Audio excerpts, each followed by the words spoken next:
Good morning. I'm on a bit of a mission to use up some of my scraps. You can just see some laid out here. I was watching, I can't remember her name. Anyway, she did, I think she called it stained glass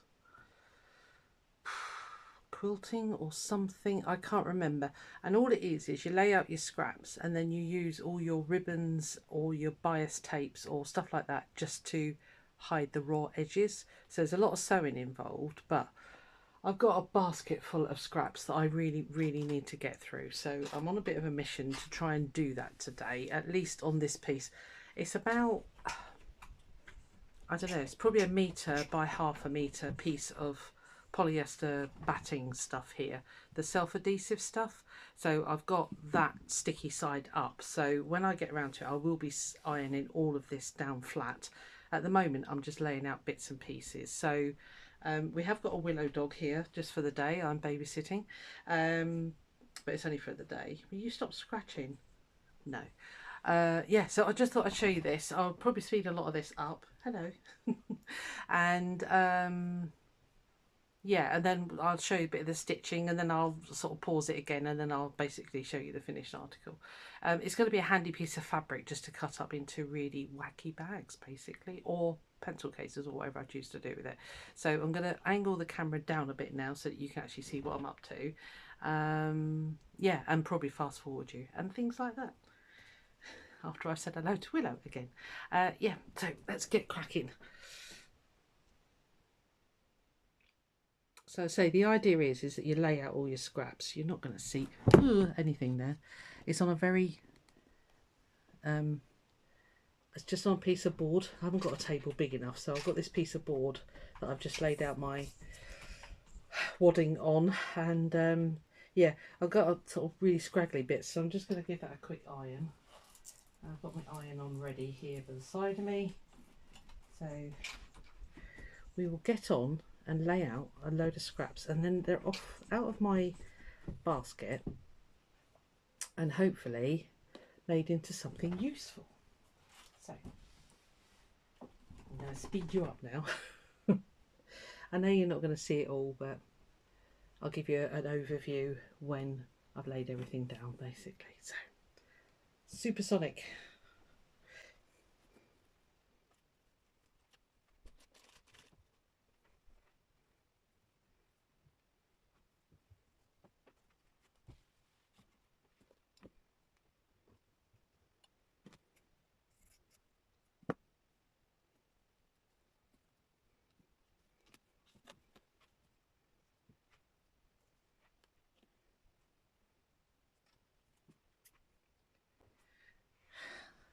I'm going to see if I can get you up a little bit higher, because then you actually see. Right, let me pause you. I'm going to put you in the arm. Right, I think you're in a slightly better position. You're not going to see it all, but you'll see a majority of it, shall we say. So, yeah. It's my room, so get off. You all go. Yeah, it's an interesting way of using that scratch, I thought, so I'll do it, Ash. And then mine turned out to the video I saw to hers, I don't know. Yeah, you don't sort of see everything down, so yes, we should carry on. And as I say, I'll probably cover all this. I don't know if you can hear me because I've got a camera, I'm sorry. So if I go, yeah, I've got lots of bits like this that just need using. I know they're a bit deeper, what you classically call scraps, but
no idea how this is video recording, but anyway. Right, so I've laid everything out. I've completely covered the metre by about half a metre of fabric, so I'm just going to iron it all down now. Again, I don't know what you're going to see or what you are going to see, but it's a slightly dodgy setup here, to say the least. So yeah, I'm just going to iron this all on, or press it on I should say. I'm hoping I've covered all of the wadding, because I don't want it sticking to my iron.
Right, well, I think that's everything down.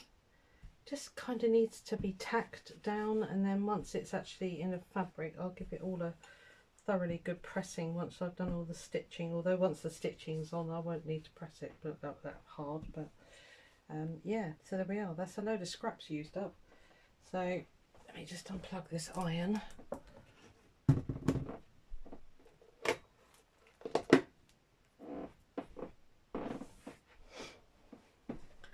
So the next stage is to get all your ribbons.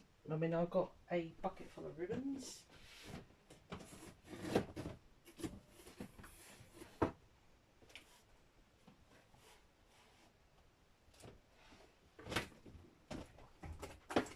Which, quite frankly, need using. The other thing I've got is a load of bias tape, which, you know, me and bias tape, we don't get on, so I'm going to use that up first. Yeah, and it kind of doesn't really matter. I mean, a lot of these are quite vintage, so the next step of this operation is to get these kind of all laid down.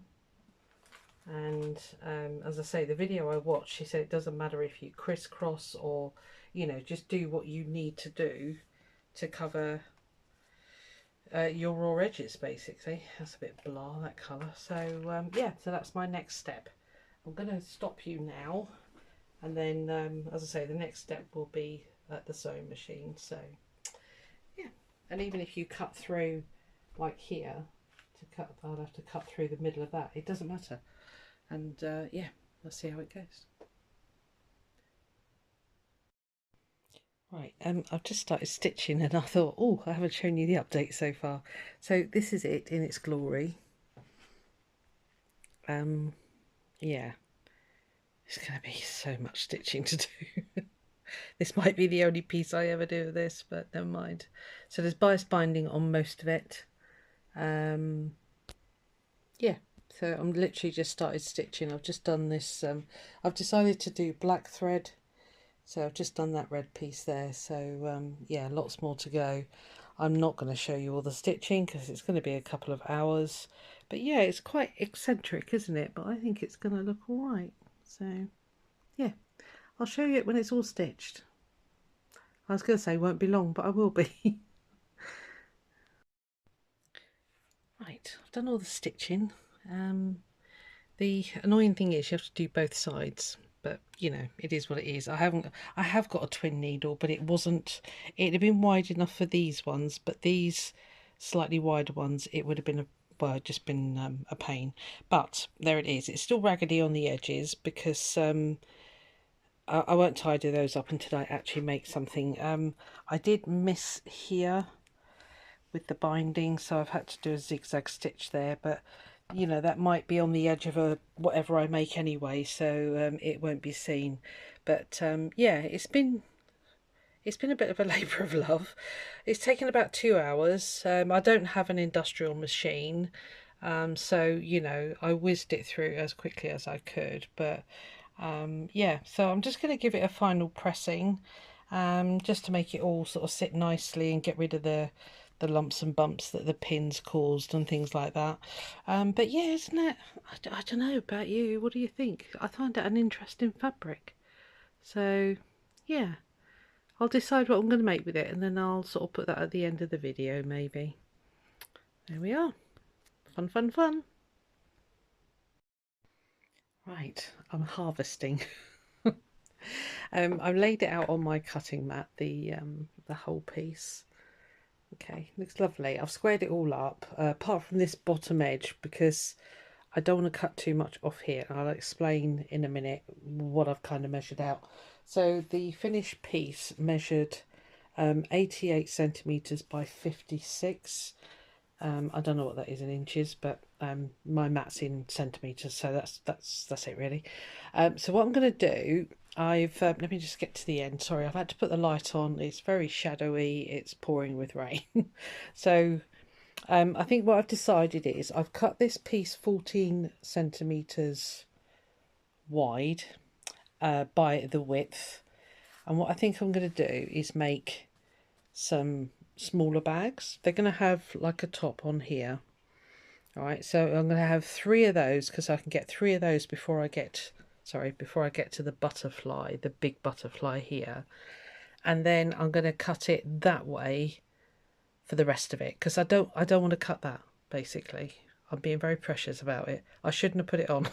So yeah, so I'm just going to carry on doing that. And yeah, I think that'll be good. So I'll get 1, 2, 3 that way, and then probably possibly another 3 that way as well. So yeah, I'll just carry on, and what I'll do is I'll come back when I've cut it all, and then I can show you what I've harvested. Back in a sec.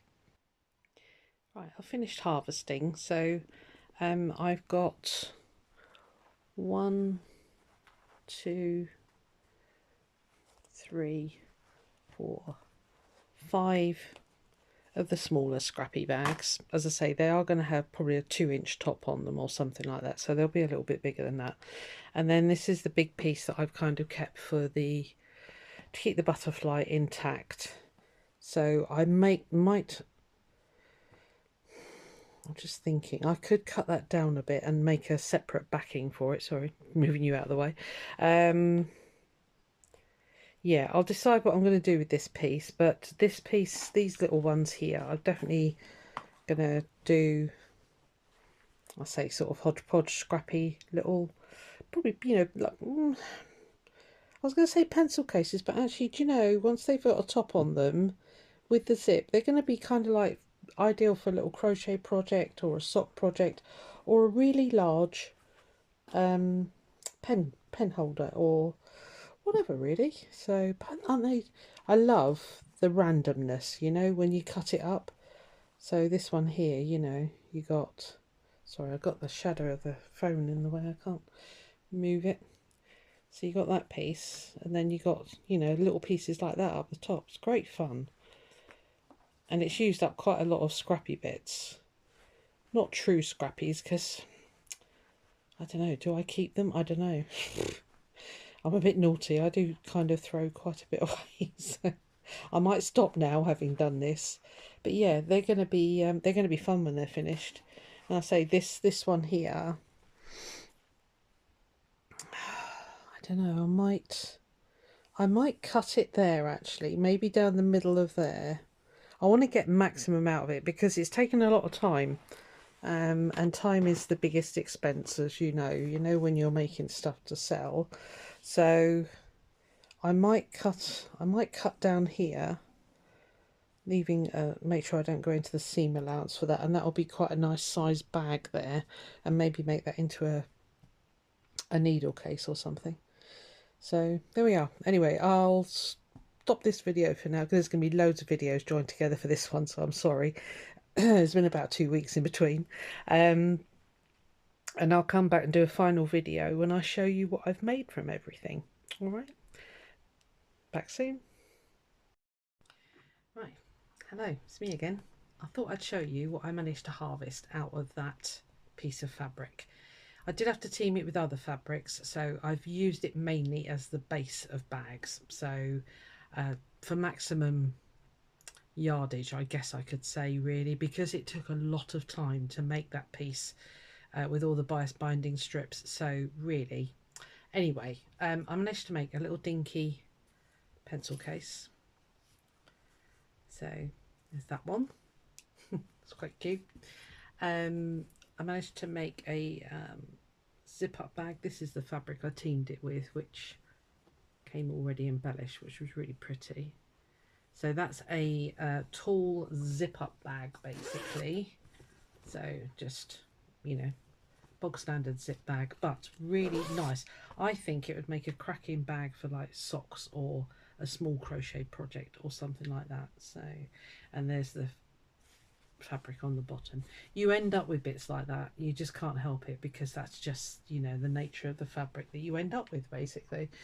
I did another zippy one with a green polka dot top, which is quite nice, and then that's the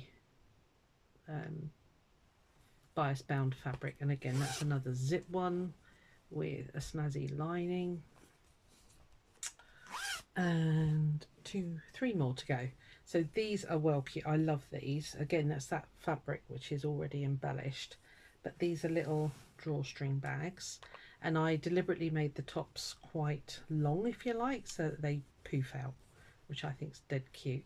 Again, another small project bag, bit of slow stitching. Oh, again, pair of socks, you'd easily get a ball of wool in there, no problem at all. Small crochet project. Yeah, and then I've done some nice dangly bits on the ends of the cords. So that's that one. Of course, there's bits. I've literally just finished these. There's another drawstring one. This one's bigger. I don't quite know how that happened, but this one is bigger. Again, that's the scrappy fabric on the base basically, and again it's the same green spotty fabric, and again I have done it so that come here, the lining sort of pops out at the top, which I think is dead cute. This is slightly, as I say, slightly bigger than the other one, but you'd still only get a small project in there, I would say. So, and it's got the danglies on the thing, so yeah, cute. And then last but by no means least, I did, from that big piece with the butterfly on, I did one of my vinyl fronted zip bag thingy-majiggies. So yeah, so that ended up pretty cool. I was tempted to cut it into 2 more bags, but I thought, you know what, it's just calling out to be there. I've got a few scrappy bits left, so I'll probably turn that into needle books and stuff like that, but the main piece is, that's all there. So yeah, so let me just rearrange it, and I'll turn it around and you can have a proper close-up squiz I should say. Right, bear with me. Right, so there we are, a very colourful, scrappy, fun lot of bags and stuff. So yeah, pretty cool. Pretty pleased with all of that. Will I do it again? Probably not. It was incredibly time consuming, and for the, you know, I make no bones about the fact that I make to sell, and this, you know, I don't know, I'm not going to put a premium price on them, but you know, you got to be sensible about your time, haven't you? So there we are, all done. I can finally get this video out. It's been about 3 weeks in the making. Not that it took 3 weeks to make these, it was just the filming. So yeah, all right, I hope you enjoyed it anyway, and I hope you get some sort of knowledge out of it, really. I don't know, but yeah, it was fun to do. We'll see if I do it again. All right, bye.